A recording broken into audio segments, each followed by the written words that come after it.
Hey guys, welcome back to our YouTube channel Unique Classes. तो जैसे कि हम सभी जो है डेली शेयर करते हैं यहाँ पर यूनिक क्लासेस पर सीटेट को लेकर कुछ भी न्यू इन्फॉर्मेशन होती अपडेट होती है।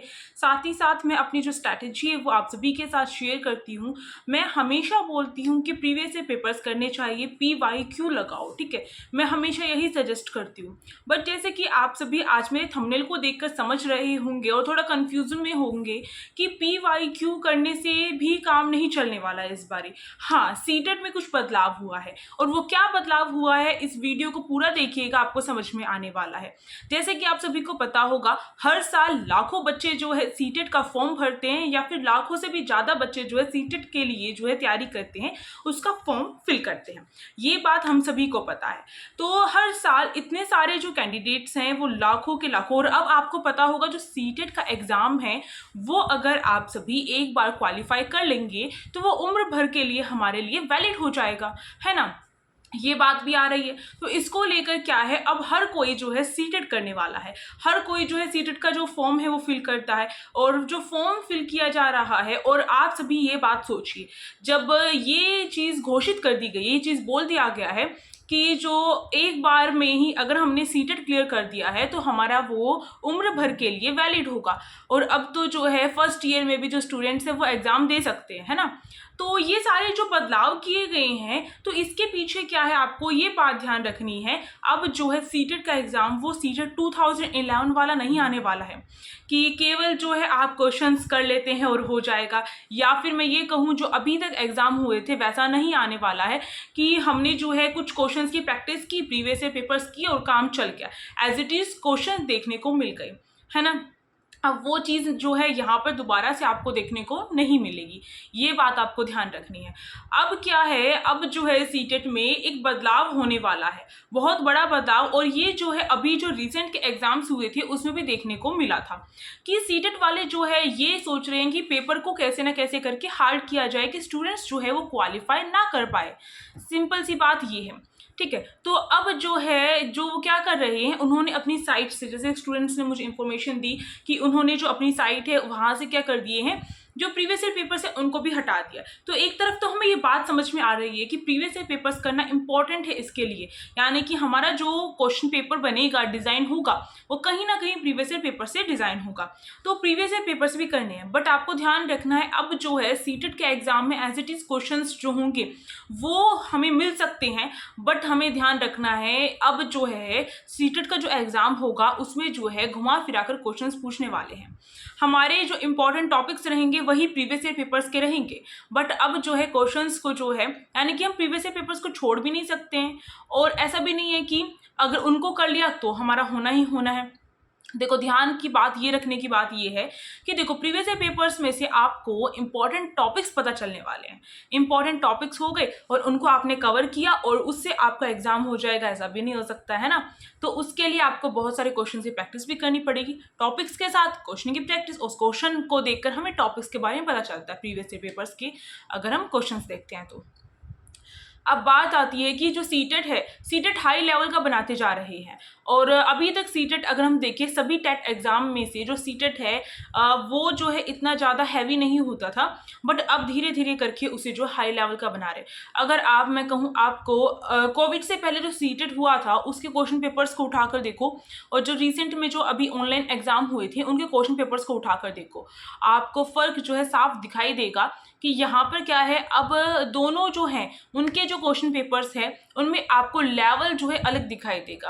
पहले क्या होता था, जैसे कि अगर पियाजे की जो थ्योरी है उसको लेकर क्वेश्चन पूछा जा रहा है तो सिंपल हमसे किस तरीके से पूछते थे कि पियाजे की कितने स्टेज हैं, या फिर पियाजे की स्टेज जो है उसको अकॉर्डिंग में लगाओ, ठीक है। ऑप्शन दे दिए जाते थे उसके अकॉर्डिंग। और अब क्या है, ये चीज़ मैंने खुद जो है ये मैंने देखा कि जब मैंने एग्ज़ाम दिया था सीटेट का, जैसे आप सभी को पता है मैंने फर्स्ट टाइम एग्ज़ाम दिया था और फर्स्ट टाइम में मेरा क्लियर हो गया पेपर 1 और पेपर 2। मैंने दोनों पेपर में एक चीज़ कॉमन देखी, मैंने देखा कि जो क्वेश्चन आ रहे थे उसमें वो क्या कर रहे थे, मैंने अदर एग्ज़ाम्स भी जैसे मैं देती हूँ और देखती हूँ, बट सीटेट के एग्ज़ाम में मैंने ये चीज़ देखी कि वो क्या कर रहे हैं, हमारा टाइम वेस्ट करने के लिए, टाइम कम करने के लिए, मतलब टाइम बढ़ाने के लिए हमारे पास तो टाइम कम रह जाएगा। टाइम बढ़ाने के लिए, हमारा टाइम वेस्ट करने के लिए वो क्या करते हैं, ऑप्शंस में गड़बड़ी कर रहे हैं। पहले तो वो क्वेश्चन दिया एक, ठीक है, उसके नीचे स्टेटमेंट दे दी 4 उन्होंने, फिर उसके स्टेटमेंट के नीचे उन्होंने क्या है, जो ऑप्शन दिए हैं ना, जैसे फर्स्ट ऑप्शन दिया है तो फर्स्ट में उन्होंने फोर्थ लिख रखा है। इस तरीके से मतलब कि ऑप्शन में हमें देखना पड़ेगा। हमारा कई बार, मेरा भी हुआ कि जब मैं आंसर टिक कर रही थी ना, तो क्या हो रहा था कि जो ऑप्शन है मैं उसे 4 देख रही थी और वहाँ पर मैंने उस पर जो है गलती से टिक लगा दिया फोर्थ ऑप्शन पर। वो फोर्थ ऑप्शन का जो आंसर था वो तो थर्ड लिख रखा था उन्होंने। तो ये चीज़ यहाँ पर गलती हो रही थी। आई थिंक आप समझ रहे होंगे, आप सभी, मैं क्या कहना चाहती हूँ कि ऑप्शन में गड़बड़ी कर रहे हैं वो। और कई बार मैंने देखा कि सीटेट में आपको ध्यान रखनी है बात भी, कि हम जो है आंसर कर देते हैं बट वो शो नहीं होता है, तो ध्यान रखते हुए आगे चलना पड़ता है। सीटेट की मुझे एक गलत बात लगी। बट ऑप्शंस जो हैं, ऑप्शंस में वो गड़बड़ी ये हो रही है कि जैसे फर्स्ट ऑप्शन है उसमें आंसर जो है, हमें जो आंसर वाले जो ऑप्शन दिए गए हैं उसमें जो स्टेटमेंट वाला है उसका जो ऑप्शन दिया गया है वो हमें ध्यान से देखना पड़ेगा, और इसमें टाइम वेस्ट होता है। यानी कि हमें जो है 2 ऑप्शंस देते हैं, एक बार 4 ऑप्शन ऊपर दिए, फिर उसके बाद 4 ऑप्शन नीचे दिए। यानी कि ऊपर वालों को देखकर नहीं छोड़ना है हमें, नीचे वाले जो ऑप्शन हैं उनको जो है हमें टिक करना है। तो इस तरीके से था। तो ये जो है मैं अलग से जब मैं आपको बताऊंगी कि आपको किस तरीके से अटेम्प्ट करना है सीटेट का एग्ज़ाम, तो वहाँ पर मैं आपको बताऊंगी वो सारी चीज़ें जो मैंने देखी है, मैंने एनालाइज की है, और जिन चीज़ों का हमें ध्यान रखना पड़ेगा सीटेट का एग्ज़ाम देते हुए, वो मैं सारी बातें वहाँ पर बताऊंगी। अभी बस मैं आपको ये बता रही हूँ कि डिफ़िकल्टी लेवल बढ़ता जा रहा है सीटेट का। तो ये मैं ये नहीं कह सकती हूँ कि एज इट इज़ जो क्वेश्चंस हैं प्रीवियस ईयर पेपर्स के बिल्कुल एज इट इज़ आ जाएंगे। मैंने कहा है कि मेरे टाइम में बिल्कुल एज इट इज़ क्वेश्चन भी मैंने देखे थे, पर मैंने जो है 4 से 5 एज इट इज़ क्वेश्चन देखे हूँ, ऐसा था। तो ये होता है ना, जब हमें 1-2 क्वेश्चन बिल्कुल एज इट इज़ दिख जाता है तो मुझे ये लगता है कि मेरा पूरा क्वेश्चन पेपर ही वैसा आया है। तो ऐसा तो नहीं होता है। तो आपको ध्यान रखना है। मैंने भी देखा कि जो है कुछ जो क्वेश्चन है वो एज इट इज़ आए, बट जो कुछ क्वेश्चन थे वो क्या है, लैंग्वेज चेंज करके आ रहे थे। कुछ क्वेश्चंस जो थे वो क्या थे कि 1-2 चीज़ें, तो जैसे निपुण भारत जो है उसको लेकर एक अलग जो टॉपिक निकल के आया था, और इस वजह से जो है मेरा 1 नंबर जो है सीडीपी में जो है कट हो गया था पीआरटी में, जो पेपर 1 होता है, वरना उसमें मेरे सीडीपी में पूरे में से पूरे नंबर आते। पेपर 2 में सीडीपी में 30 में से 30 आए मेरे, क्योंकि उसमें निपुण भारत नहीं आया था। तो ये चीज़ थी। तो वहाँ पर मैंने देखा कुछ अलग टॉपिक्स भी देते हैं, वो न्यू टॉपिक्स भी ऐड करते हैं। इसके साथ-साथ जो है केवल मैं ये कहूँ प्रीवियस ईयर पेपर से हो जाएगा तो नहीं है। अगर मैं सीडीपी का एग्ज़ाम्पल लेकर चलूँ, चाइल्ड डेवलपमेंट, तो आपको ध्यान रखना है कि हमें जो है जो भी क्वेश्चन करना है ना, ऐसा नहीं है कि अब जो है हमें रटी-रटाई चीज़ें बतानी है। ये नहीं पूछेंगे वो पियाजे की फर्स्ट स्टेज का नाम क्या है, या फिर मोरल जो मोरल थ्योरी जो दी है वो किसने दी है, कोलबर्ग की थ्योरीज जो है वो पूछें। ऐसे एज इट इज़ नहीं पूछते हैं वो। अब वो हमारा टेस्ट कर रहे हैं। सीटेट जो है एक टेस्ट है टीचिंग एग्ज़ाम को लेकर। वो हमारा टेस्ट करते हैं कि हम जो है सही से जो है टीचर बनने लायक हैं या नहीं हैं। हमारे सब्जेक्ट को लेकर जो भी पकड़ होगी वो चीज़, तो वो हमारा जो आगे एग्ज़ाम होने वाले, जैसे KVS, DSSS हो गया, हरियाणा का एग्ज़ाम हो गया, उसमें चेक कर लेंगे। बट इसमें क्या चेक करते हैं वो, इसमें ये चेक करते हैं कि हम जो हैं एज अ टीचर हम क्या रिएक्ट करेंगे अगर हमारे सामने कुछ ऐसी सिचुएशन क्रिएट हो जाती है, तो हम क्या रिएक्ट करेंगे। अब मानो छोटे छोटे बच्चे होते हैं, पीआरटी की अगर मैं बात करूँ तो उसमें छोटे छोटे बच्चे होते हैं। अगर हमें ये नहीं पता है कि हर बच्चा जो है, आपने भी एक चीज़ कॉमन देखी होगी, जब हम स्कूल्स में पढ़ते थे तो टीचर्स कहती थी कि उसको समझ में आएगा, तुझे क्यों नहीं समझ में आया अभी तक, है ना, इस तरीके से उसके इतने मार्क्स आए हैं, तेरे क्यों नहीं आए। तो उस टाइम पे हमें लगता था भाई वो उस चीज़ में अच्छा कर सकता है और हम इस चीज़ में अच्छा नहीं कर सकते हैं। तो अब हमें समझ में आ रहा है बड़े हो गए, तो ये तो अलग बात है ना। वो अलग फील्ड में अच्छा कर रहे हैं, हम अलग फील्ड में अच्छा करें। कोई मैथ में अच्छा होता था तो हम SST में अच्छे होते थे, इस तरीके से भी होता था। तो ये चीज़ जो है अब जो है हमें समझना चाहिए कि एज अ टीचर हमें ऐसा रिएक्ट नहीं करना है। हर जो इंडिविजुअल है उसका उसके अंदर डिफरेंस होता है, ठीक है। तो डिफरेंशिएशन जो होता है वो हमें पता होना चाहिए। तो यही चीज़ जो है सीटेट में चेक की जाती है कि आपने थ्योरी को एज अ थ्योरी पढ़ा है या फिर उसे अपनी लाइफ में भी आप उसे जो है अपनाएंगे। आपने केवल बीएड या जेपीटी में रटकर आंसर अटेम्प्ट करके आए हैं या फिर आपने उन्हें जो है दिल और दिमाग से जो है अपनाया भी है। एज अ टीचर अगर कोई सिचुएशन आपके सामने आ जाती है तो उसका आप कैसे रिएक्ट करेंगे, ये चीज़ हमारी जो चेक की जाती है सीटेट में। तो हमेशा ध्यान रखना है, अब यही चीज़ बदलाव हो रही है। अब हमसे डायरेक्ट जो है वाइगोत्स्की को लेकर डायरेक्ट क्वेश्चन एक दो मिल सकते हैं, बट ये नहीं है कि आपको जो है वाइगोत्स्की को लेकर या फिर जो प्याजे है उसको लेकर डायरेक्ट क्वेश्चन मिलेंगे, नहीं। उनकी जो स्टेजेस उन्होंने बताई, प्याजे ने जो स्टेजेस दी है अपनी, उसको लेकर डीप में हमसे पूछा जा रहा है। हमारा माइंड जो है, हमारा माइंड चेक किया जा रहा है, हमारी थिंकिंग लेवल चेक की जा रही है। हम एक स्टूडेंट को किस तौर पर ले रहे हैं, क्या हम एक स्टूडेंट को नेगलेक्ट कर रहे हैं या फिर हम जो है जेंडर डिस्क्रिमिनेशन जो है वो कर रहे हैं क्लास में। हमारी थिंकिंग क्या है, जैसे हम आपस में बात करते हैं तो हमें पता चल जाता है कि सामने वाले की क्या थिंकिंग है। अगर एक जेंडर को लेकर एक टॉपिक को उठाते हैं तो कई बार मैंने देखा है कि बहुत सारे क्या करते हैं, बहुत सारे कहते हैं कि लड़कियां अगर जो है घर में रह के पढ़ ले तो कोई बड़ी बात नहीं है, इस तरीके से, है ना। लड़कियां घर के काम कर ले तो कुछ नहीं होता, लड़कियां, और मैंने यहाँ तक भी देखा लड़कियां नौकरानी होती है, इस तरीके से भी कोई कोई जो है, इतने जो मेरे को अब्यूज वर्ड लगते हैं, क्योंकि मैं जानती हूँ कि जो जेंडर डिस्क्रिमिनेशन है सारी चीज़ें, तो इस टाइप से जो बातें वो की जाती है। तो इससे मुझे पता चल जाता है कि सामने वाले का बिहेवियर, उसकी थिंकिंग लेवल कहाँ तक की है, उसकी सोच कहाँ तक की है, और ऐसी सोच को हम छोटा सोच कहते हैं, छोटी सोच, है ना। तो यही सोच अगर आप जो है स्कूल में जाकर अपनाएं, ऐसा तो नहीं है टीचर जो एक रट्टू तोता होना चाहिए और जाकर स्कूल में बैठे और लेक्चर देकर आ जाए, ये तो हमारे पहले के टाइम की बात थी। अब तो प्रोग्रेसिव जो क्लासरूम है वो हो रही है, तो वहां पर टीचर का रोल इतना अच्छा होना चाहिए कि बच्चे जो है अच्छी चीजें सीख सके, है ना। तो टीचर वहां पर जाकर बच्चों को गलत सलत या फिर जो उसने अपनी मानसिकता बनाई हुई है, जो उसने सोच बनाई हुई है, उसी को जाकर बोल के आ जाए, तो इससे तो काम नहीं चलेगा। तो यही चीज तो चेक की जा रही है आप सभी के सीटेट में, यही बड़ा बदलाव हुआ है। अब आपकी सोच चेक की जाएगी, आपकी सोच कैसी है। जैसे कि अगर मैं एग्जांपल लूँ, एक इंटरव्यूअर जो होता है हमारी सोच चेक करता है, ये नहीं चेक करता कि हमारे में नॉलेज कितनी है, हमारी कम्युनिकेशन स्किल चेक करता है वो। बट सीटेट में कम्युनिकेशन स्किल्स चेक करने के लिए इंग्लिश और हिंदी जो सब्जेक्ट है वो रख दिया जाता है ना। और इसके साथ साथ इसलिए जो है सीटेट में पैडागोजी जो है इतनी ज़्यादा पूछी जाती है, सीडीपी में, ईवीएस में, मैथ्स में, इंग्लिश में, हिंदी में, है ना। तो इस चीज़ से आप समझ जाइए, अब जो है आपको डायरेक्ट क्वेश्चन नहीं मिलेंगे, अब जो है आपको जो है क्वेश्चन का जो लेवल होगा वो इस तरीके से होगा, अगर आप जो है आपकी थिंकिंग पॉजिटिव होगी तो ही आप उस आंसर को पॉजिटिव लगाकर आ सकते हैं। देखो, थिंकिंग पॉजिटिव बनानी चाहिए, ये मैं मानती हूँ, ठीक है। बट अगर आपकी थिंकिंग, मानो कोई है ऐसा जिसकी थिंकिंग पॉजिटिव नहीं हो रही है, अंदर से उसे लग रहा है कि बच्चे की गलती है, तो भी उसे बच्चे की गलती नहीं दिखानी है। कहीं पर भी बच्चे की गलती नहीं होगी, जहां पर भी होगी टीचर की ही गलती होगी। ग्रुप में बच्चों को नहीं बांटना है, और ऐसा नहीं है कि हम नालायकों के लिए अलग ग्रुप बना दे या फिर हम नालायक वर्ड यूज कर दे, तो ये भी तो गलत है ना।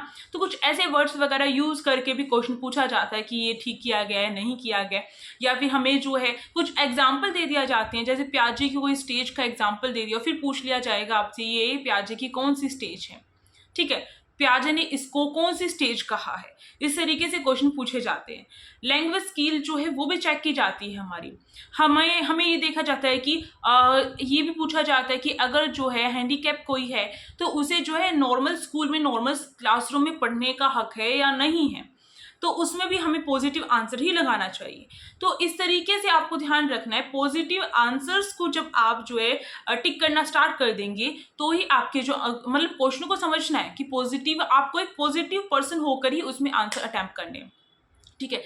ये मेन पॉइंट हो गया। दूसरी बात, आपको सोचना है कि आप एक टीचर हैं और आप एक न्याय करने वाले हैं, इक्वालिटी जो है आपको जो है उसमें करनी है ना। तो आपको जो है एज अ टीचर खुद को एज्यूम करना है मैं एक टीचर हूँ, और जो भी चीज़ें हमारे साथ गलत हुई है, मैंने तो अपना यही रखा था कि जो भी चीज़ मेरे साथ बचपन में गलत हुई है वही चीज़ बच्चों के साथ गलत नहीं होनी चाहिए, और ये मेरा अभी भी मानना है। तो इसी चीज़ को मानते हुए जो भी मतलब कि ऐसा होता था बचपन में, हम होमवर्क नहीं करके जाते थे तो हमें मार भी पड़ती थी कई बार, तो ये चीज़ गलत है, सरकार ने इसे हटा दिया गया। इसी टाइप के क्वेश्चन जो है सीटेट में पूछे जाते हैं कि अगर बच्चा होमवर्क करके नहीं आया तो क्या उसे जो है टीचर मार रही है वो सही है, नहीं है, या फिर वो गलत है। बच्चे को मोटिवेट करना जो है सही है या नहीं है। बच्चे को हम जो है हर काम करवाने के लिए टॉफ़ी देते हैं कि बेटा ये काम कर दो, आपको टॉफ़ी मिलेगी, ठीक है। इस तरीके से क्या ये चीज़ करना सही है या नहीं है, मोटिवेट हो रहा है या नहीं हो रहा बच्चा, मतलब कि इस तरीके से क्वेश्चन पूछे जाएंगे कि आपको उनका लेवल मतलब समझ में नहीं आएगा ईजी है डिफिकल्ट है, बस हमारी माइंड गेमिंग है ये। अगर आपका माइंड पॉजिटिव है, अगर आप पॉजिटिव आंसर क्लिक करके आते हैं तो आपका जो है सीटेट करने से आपको कोई नहीं रोक सकता। साथ में प्रीवियस ईयर पेपर्स इंपॉर्टेंट होते हैं। प्रीवियस ईयर पेपर से आपको पता चलेगा कि क्वेश्चन इस टाइप से पूछे गए हैं। जैसे रिसेंट का मैं इसलिए बोलती हूँ हमेशा प्रीवियस ईयर पेपर करना कि आपको पता चलेगा कि कौन से टाइप के क्वेश्चंस पूछे जा रहे हैं, घुमा फिरा कर पूछे जा रहे हो तो किस टाइप से पूछे जा रहे हैं, और फिर उसकी आपको प्रैक्टिस करनी चाहिए, है ना। तो केवल आप ये सोचें कि आप रट लेंगे, आप एक रट्टू तोता है और आप बहुत अच्छी तरीके से सीटेट को निकाल सकते हैं केवल रटने से, तो ऐसा मुमकिन नहीं है। आपको अपना जो बिहेवियर है वो भी चेंज करना पड़ेगा और आपको अपनी सोच में भी थोड़ा चेंज लाना पड़ेगा। आपको एक टीचर, आप सोचिए आप एक टीचर बनने जा रहे हैं तो आपको एक बहुत बेहतरीन टीचर बनना है। आपको हर गलत चीज़ को हटाना है और उसके अकॉर्डिंग आपको आंसर्स देखने पड़ेंगे। पहला पॉइंट ये हो चुका है जो मैंने अभी आपको बता दिया कि आपको पॉजिटिव थिंकिंग रखनी है। अगर मैं बात करूँ अब सीडीपी को लेकर, तो सीडीपी को लेकर आपको इस तरीके से सोच के आपको करने पड़ेंगे। ईवीएस की बात करूँ तो अब ईवीएस में ये नहीं है कि आपका जो है केवल एनसीईआरटी जो छोटे लेवल के वो पूछ ली जाती है। कई बार एनसीईआरटी में देखा गया है कि हमारे 6th के भी टॉपिक कुछ हमें देखने को मिल जाते हैं।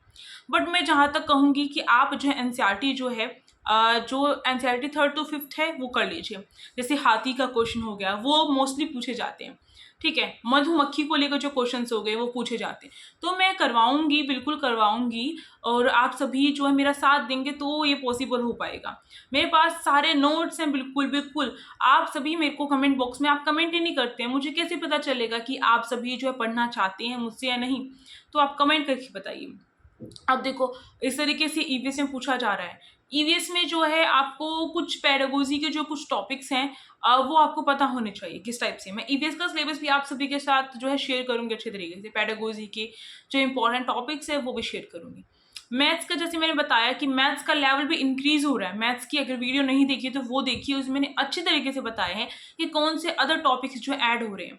जैसे मैंने कहा सीटेट में बदलाव आ रहा है और सीटेट में कुछ नए टॉपिक्स ऐड हो रहे हैं। मैथ्स की बात करें तो रीजनिंग के कुछ टॉपिक्स ऐड कर दिए गए मैथ्स में, जैसे रैंक वाला टॉपिक हो गया है आपका। इस तरीके से जो है अल्फ़ाबेट सीरीज हो गई या फिर लेटर सीरीज जिसमें कह दें कि हम नंबर जो सीरीज होंगे नंबर सीरीज, हाँ।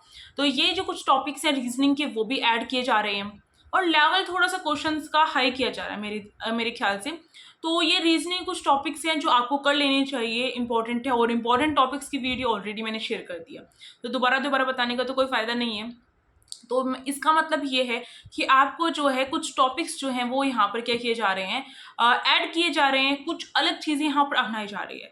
अगर मैं बात करूँ इंग्लिश और हिंदी जो पेडागोजी है उसमें क्या किया जाता है, मैंने खुद ये एनालाइज किया, पेपर में बैठे बैठे मैंने किया कि जो हिंदी में जो पेडागोजी का जो था ना, जो मैंने देखा हिंदी पेडागोजी में जो क्वेश्चन आया हुआ है ना एज इट इज जो है वो इंग्लिश जो पेडागोजी था उसमें दे रखा था क्वेश्चन। तो यानी कि अगर वो क्वेश्चन मुझे नहीं आता है ना तो मेरा हिंदी में स्कोर हुआ उसको लेकर, ना ही मेरा इंग्लिश में स्कोर हो पाएगा, है ना। तो ये चीज़ है, यानी कि आपको टॉपिक जो है एज इट इज क्वेश्चन भी जो है मतलब कि क्या है यहाँ पर इंग्लिश और हिंदी लैंग्वेज चेंज करके दे दिया जा रहा है। तो इसलिए जो आपको ध्यान रखना है कि ये गलतियां नहीं करनी है। आपको हर टॉपिक कवर करना है, हर टॉपिक इम्पॉर्टेंट जो आपको है वो देखना पड़ेगा, इम्पॉर्टेंट टॉपिक्स निकालने पड़ेंगे। साथ ही साथ आपको देखना है, आपको एक टीचर की तरह सोचना है, पॉजिटिव वे में आंसर अटैम्प्ट करने हैं।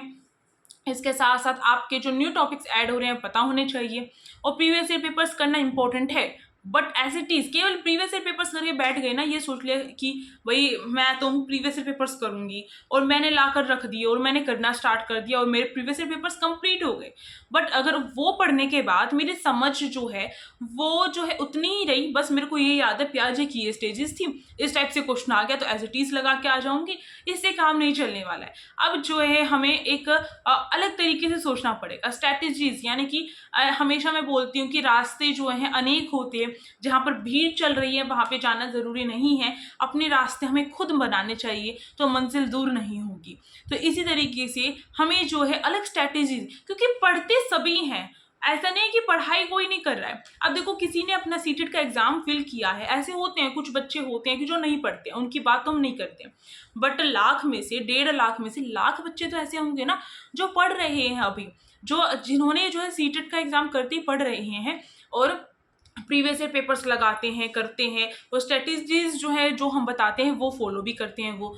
तो इतने सारे जो बच्चे जो हैं वो तैयारी कर रहे हैं, फिर भी वो रह जाते हैं, उसके पीछे कुछ तो रीज़न होगा ना। और वो रीज़न यही है जो मैंने आज की वीडियो में आपको बताया है कि बच्चे जो है ये चीज़ नहीं देखते हैं, 1-2 नंबर से रह जाता है। मतलब कि आपके जो है 1-2 नंबर से रह रहा है तो उसके पीछे कोई तो रीज़न होगा। अपनी वीकनेस, अपना स्ट्रॉन्ग एरिया पहचानो, कहाँ पर कौन से सब्जेक्ट को आप अच्छे से कर सकते हो, ये चीज़ आपको पहचाननी पड़ेगी। फिर बात आती है कि आप अपने स्ट्रॉन्ग एरिया पे और अच्छा फ़ोकस करो, और वीक अगर कोई सब्जेक्ट है तो इसको इग्नोर मत करो। कम से कम इतना करो कि आप उसमें हाफ नंबर लेकर आ सको या फिर हाफ से ज़्यादा लेकर आ सको। और सीटेट में तो पेडागोजी है, पेडागोजी को अच्छे से करो। और पेडागोजी करने का एक ही सरल उपाय, एक सरल तरीका यही है कि आपको जो है एक ईज़ी ट्रिक यही है कि आपको एज़ अ टीचर सोचना है कि आप एक टीचर हैं, और आपको ये देखना है कि अगर आप सोच के देखिए, अपने आस-पास के बच्चों को एनालाइज़ कीजिए कि इस स्टेज का बच्चा जो है क्या वही हरकतें कर रहा है? तो आप लाइव एग्ज़ाम्पल्स देख-देख कर पढ़ेंगे तो बिल्कुल आपको जो है ऐसा लगेगा कि ये मुश्किल नहीं है, हमारे डेली लाइफ़ का लगता है फिर हमें। मैं आपको ऐसी चीज़ें जो है शॉर्ट्स जो वीडियो होंगी, उसमें मैं आपको लाइव एग्ज़ाम्पल देकर समझाया करूँगी, और अभी भी मैं जैसे मैंने इम्पोर्टेंट टॉपिक्स जो वगैरह हैं, वो मैं जो है शॉर्ट्स जो वीडियोज़ आती है मेरी 1 मिनट की होती है, उसमें मैं आपको कवर करवाती हूँ। तो 1 मिनट में करा करो भी कवर आप सभी के लिए, कि आप सभी का टाइम वेस्ट ना हो और टॉपिक भी कवर हो जाए, है ना? और आप सभी मुझे कमेंट भी किया करो जिससे मुझे पता चल सके कि आप सभी जो है, आप सभी को कितना समझ में आ रहा है। तो इसी तरीके से अपना ध्यान पॉजिटिव लेकर, आपकी थिंकिंग लेवल पॉजिटिव होनी चाहिए, और इस तरीके से आप कर सकते हैं अपना सीटेट हो फर्स्ट अटेम्प्ट में क्लियर। और अगर किसी का सीटेट लगातार रह रहा है, उसका नहीं हो पा रहा है, तो जैसे मैंने कहा अपना स्ट्रॉन्ग एरिया पहचानो, अपना वीक एरिया पहचानो, किस सब्जेक्ट की वजह से आप वीक हैं उस पे फोकस करो। क्यों वीक हो, उसमें कम से कम आप हाफ नंबर लेकर आने की कोशिश करो, हाफ से ज़्यादा नंबर लाने की कोशिश करो, ठीक है? तो इस तरीके से कर सकते हैं। तो आज मैंने जो है बिल्कुल सारी चीज़ें जो है आपके सभी के सामने खोल के रख दी है कि भई सीटेट में ये जो है बड़ा चेंज मुझे देखने को मिला है, और ये चीज़ अभी जो है लगातार हो रही है। सीटेट अब की बार और भी हो सकता है हाई लेवल का हो सके, पर आपको डरने की ज़रूरत नहीं है। अगर तैयारी सच्चे दिल से की जाए ना, तो कोई रोकना भी चाहेगा ना तो भी नहीं रुक सकता आपका जो सीटेट निकलने से। तो तैयारी करते रहो, फिर से कहूँगी ये मौका मत खो, ये मौका बहुत हमारे लिए, टाइम बहुत प्रीशियस है हमारे लिए, ये मौका नहीं खोना चाहिए, आपको तैयारी करनी चाहिए। बाद में पछताने से कुछ नहीं होगा, फिर तो यही है कि अब चिड़िया चुग गई खेत तो क्या करें, है ना? तो बाद में पछताने से कुछ नहीं होगा, अभी करो, जो कर सकते हो अभी करो, अपना जी जान लगा दो। एक बार सीटेट निकाल दोगे ना तो उम्र भर के लिए वैलिड है भई, उम्र भर के लिए।